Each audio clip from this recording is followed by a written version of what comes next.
Hello, magandang buhay. Welcome to my channel. This is Andre Rabino TV Tech. Meron akong ginagawa or tanggap na isang Castle na Bluetooth speaker. Ito ba ay 8 inches na speaker. Ang complaint ng may-ari ay hindi nagta-charge. Ang unit na ito ay ginawa ko na dati, sira lang yung kanyang charging pin at hindi raw naabot ng isang buwan ay hindi na nagta-charge, at yung tabi hindi lang naibalik dahil wala lang daw time. So ngayon binalik nila sa akin sa araw na ito at hinintay nila. Okay, pero sabi ko, totally dead yung battery, 0 voltage, walang stock. At ang kanyang battery ay nakabalot ito ng isa pang shrinkable na kulay asul. At mayroong nakalagay na marking dito na 1,800 milliamperes. Ang kanyang battery, nung tingnan natin, ang kanyang balot tinanggal ko at meron siyang BMS. So bago ang lahat, shout out sa lahat ng mga nandyan, at kung hindi pa kayo nakapag-subscribe sa aking channel, please subscribe, click the notification bell, piliin ang all para maging updated po kayo sa aking mga i-upload na mga video. Tuloy natin. Ang unit ay pag sinalangan natin ng charger ay hindi umiilaw ang kulay pula na charging indicator light. Ngayon ito nakasaksak na siya at ilalagay natin dito sa loob o dito sa sakit. Kung mapapansin dito sa may butas, wala tayong makikitang ilaw, kaya hindi siya nagta-charge. Pero kung titingnan natin dito, hindi siya umiilaw, at lagay natin dito sa ating DC voltage dito sa ating tester, ay kung makikita natin dito, titingnan natin sa ating voltahe dito, titingnan natin kung merong voltahe mula sa ating charger. Tinanggal ko yung kanyang battery at makikita natin dito na merong voltahe mula sa charger. Mahirap lang yung gagawa ka ng isang kamay. Ayan. So kung makikita natin dito, meron tayong 5 volts na galing sa ating charger. Okay, yung battery na nakadaan sa BMS ay kung titingnan natin, hindi tayo makatusok dito dahil isang kamay yung gamit natin. Dito na lang ako magtutusok sa battery. Ayan, merong 3.8. So dapat itong battery, pag nilagay dito, ay iilaw yung power or charging indicator. Ayan, hindi siya umiilaw. So ang next ko na gagawin ay idirekta ko kung sira yung BMS. Okay, so tanggalin natin at bunutin natin itong charger. Okay, at ito po ay siyempre kahit nakalagay ang battery ay namamatay dahil low-bat po siya or totally dead kanina. So kumakarga naman pero hindi umiilaw yung ating charging light indicator. Ngayon, ang gagawin ko, pause ko muna, ililipat ko lang ito dahil mahirap isang kamay. Nilipat ko na siya dito, nakadirekta na sa battery, at sa battery din positive at negative. So ilalagay na natin dito sa socket para makita nyo. Ayan, so nakadirekta na. Ibig sabihin ay pwede itong umilaw kung may pa yung battery. Sa video natin dito, ipapakita ko na kung paano malaman na sira na yung ating battery. Okay? Dapat kung good pa ang current ng battery dahil wala tayong internal resistance tester para sa mga battery, dahil wala tayong gamit na ganon, ay dahil nakadirekta na siya, ibig sabihin hindi na ito, or bypass na natin itong BMS at wala ng current itong ating battery dahil hindi na siya nagpapailaw ng ating charging light indicator. Walang problema yung ginawa ko dati na charging pin kasi nga may voltahe dito mula sa ating charger. Kaya natin ipapakita dito na paano i-determine na battery sa mabilisang paraan, kung paano natin malaman na battery yung sira. Sabi, baka nasira yung charger na aking, or charging pin na aking nilagay, baka nasira daw uli kasi hindi na nag-iilaw at hindi na nagsa-charge yung battery. At pag binunot dito sa charger, pag pinaandar natin, ayan o, bunutin natin, tapos paandarin natin, ayan, umiilaw, di ba? Wala siyang ilaw. Ibig sabihin walang supply mula sa battery kahit na nakadirekta na ito. So ilagay natin yung charger uli, ayan, umilaw, di ba? At nag-sound. At lagay natin sa FM. Okay, ibig sabihin umaandar pero charger na lang yung kanyang supply dahil ang battery ay wala. Bakit? Kasi ganito, pag tinanggal natin yung battery, ayan, hindi na siya nakakabit. At paandarin natin, ayan o, umaandar siya. Okay, so wag lang lakasan, kaya yung paandarin. Tingnan natin. Ayan o. Oh, di ba? Okay, so kayang paandarin ng charger ating unit. At itong charger, ay itong battery pala, pag nandito ito, mamamatay kasi nga kinakain ng battery yung supply galing sa charger. So, pero hindi umiilaw ang charging pin. Okay, papakita natin dito. Sa mabilisan lang na paraan kung paano natin malalaman na battery yung sira, meron tayong battery dito na extra. Okay, so ikakabit ko itong wire dito sa battery na ito, at dito lang ito, hindi natin tatanggalin. Ito na ikabit ko na yung positive wire sa nakulay pula dito sa kanyang positive ng battery, at dito rin sa negative. At ikakabit na natin na hindi ko tinanggal yung charging pin or yung charger natin dito sa charging pin. At ibabalik natin yung battery dito. Ayan o, kung mapapansin, diba, umilaw. Ayan o, wala pa siyang ilaw, pero pag kinabit natin dito, ayan o, umiilaw.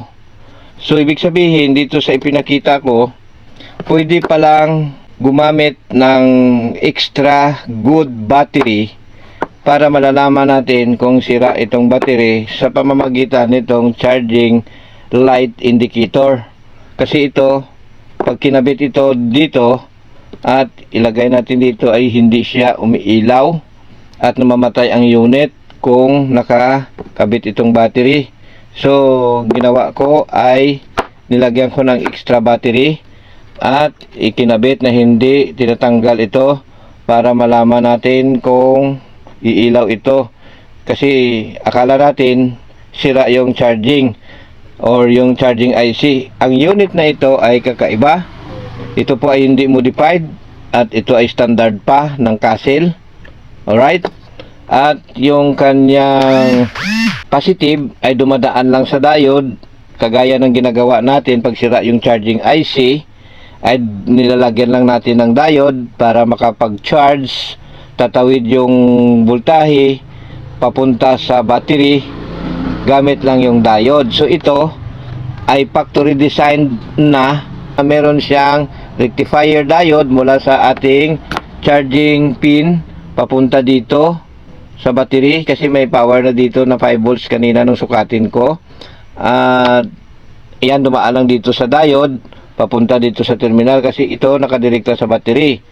Kung meron siyang charging IC, itong connection ng battery ay hindi ito connected direct sa ground kasi nga yung charging IC pa ang mag-switch ng negative para makatawid dito. Ngayon, ito ay nakadirekta sa ground at yung positive ay dumaan lang sa diode. Bakit?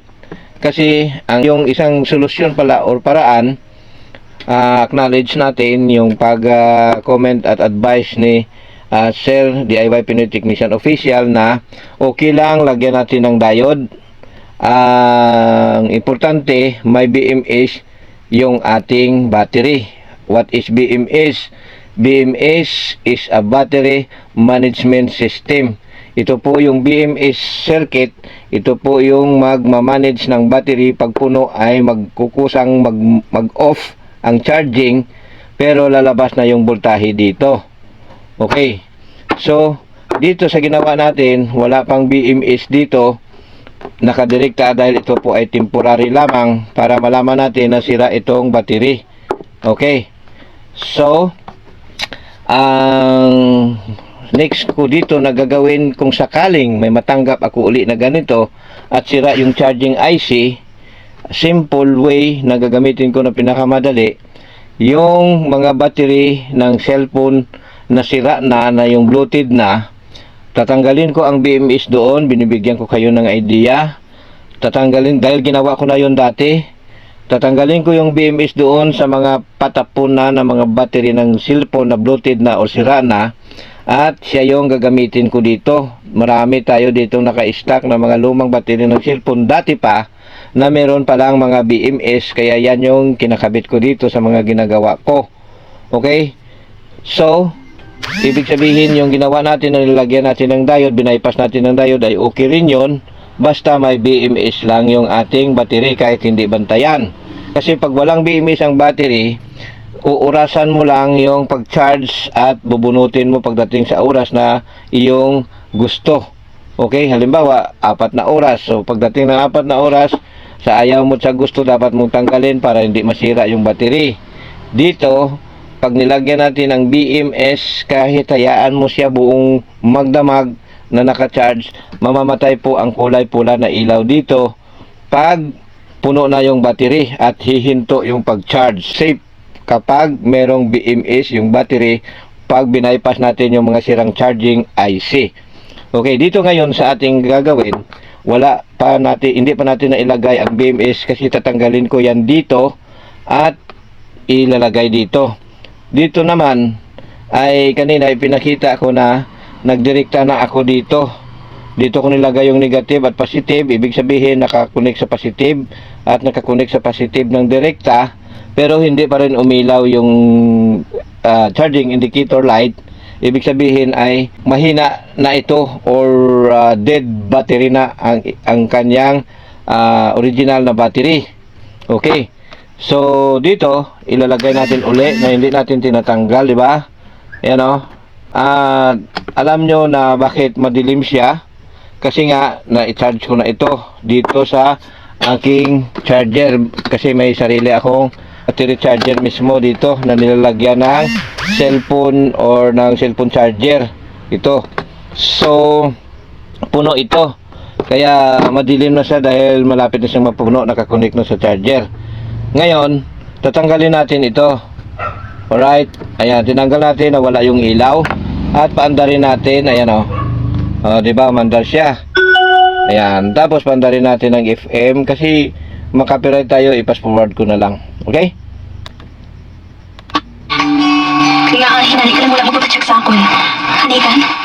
Okay. So, narinig nyo na hindi na siya nabubulunan, hindi na siya namamatay, may display na siya. Kahit na wala pang BMS at ito yung battery na ginamit natin. So, finally, ang solusyon ay palitan natin ito ng ibang battery or good battery. Okay? So, yung ating video ay sana makatulong ito sa mga nagpo-problema kung paano ma-determine yung battery. Ang solusyon lang po, pag namamatay or hindi umiilaw muna yung charger, wag muna natin basta-basta palitan or i-bypass. Titingnan muna natin yung battery. Kagaya ng meron tayong naka-standby na battery na kahit anong mangyari, hindi natin ibibenta kasi ito po ay parang tools na natin. Isa sa mga tools natin na pang testing kung may ginagawa tayo. Okay? Kasi yung battery ng tester ay mahina. At meron naman tayo dyan battery ng tester dahil na-convert na natin sa chargeable. Pero matrabaho na kung tatanggalin pa doon yung battery sa ating tester. So dapat meron tayong naka-ready dito na pang testing. So ito ay confirmed na battery yung sira at ito yung good na battery at functional na yung unit. So hindi na ako nag-troubleshoot kasi sa battery napakahaba ng explanation ko, pero mahalaga ito kasi ito yung halos ang kadalasan na lumalabas ng mga unit at ito po ay pinoproblema ng mga hindi pa kabisado ito gawin. Ngayon, dahil napatunayan ko na battery yung sira, kakausapin ko yung may-ari dahil parang pinagbibintangan yung ating nilagay na charging pin na siya yung nasira uli or natanggal, baka daw natanggal yung nilagay ko. Sabi ko, matibay po yung aking pagkagawa. Kung matingnan natin dito, ayan o, kinakapalan ko po yung kanyang hinang, ayan o, kita nyo ba? Okay, so kinakapalan ko ang hinang para hindi basta-basta matanggal yung ating ginagawa. Okay, basta hindi lang mabaklas yung kanyang traces, ay kinakapalan ko siya para hindi basta-basta mabaklas. Ngayon, dahil okay na itong unit at sana ay makatulong itong video ko, at kung nagustuhan nyo po ang video kong ito, pakishare po at palike naman at comment na din kung meron pa kayong idadagdag dito sa aking sinasabi o sa aking pinapaliwanag. So hanggang dito na lang yung video natin patungkol dito sa Castle na dead set dahil hindi nagta-charge daw, hindi umiilaw ang charging light indicator at namamatay pag on natin yung kanyang volume switch, ay namamatay siya. Kaya magdududa tayo na mayroong short circuit doon. So bago ko naman pinalitan ng ng battery, ay nag-check naman ako ng negative at positive nito kung merong short circuit, kasi ito yung naka filter sa ating battery or backup ng ating battery or filter para smooth yung kanyang andar. So nag-check na ako initially ng negative at positive line kung merong short circuit. So walang short circuit. Bakit pag pinaandar kahit may 4 volts ito na karga, kasi na force charge ko ito kanina, pero pag pinaandar ay biglang nagsi-zero voltage. Ibig sabihin may short circuit, pero hindi pala. Mahina pala yung battery or weak na siya masyado. So totally drain nga ito nung buksan kanina na nandito pa yung customer. Okay, so sana ay nakatulong itong ating video. Maraming salamat sa inyong walang sawang suporta. God bless at mabuhay ang lahat ng mga vlogger. God bless yung mga grupo natin. Like sa group, lahat ng mga kasamahan sa group ni Enting Butingting at ni Kois Repair and Tutorial, no? Sa lahat dyan na kasamahan, shoutout sa inyo at maraming salamat. At siya nga pala sa kay Sir Ricardo Bernardo, thank you very much sa napaka-inspiring na message na ibinibigay mo sa akin. At ganun din, thank you so much kay Sir DIY Pinoy Technician sa kanyang mga magagandang comment, suggestion at mga tulong sa akin. At ganun din kay Master Ludatic TV, no? Bullet Train at kay White Fury at kay Horseshoe TV, kay Mercy at kay si Sir Nanatanan TV, sa kay Sir Teletic Chair at kay marami pang iba. Pasensya na po, basta sa lahat ng mga kaibigan namin dyan, maraming salamat. God bless and more power. Bye bye.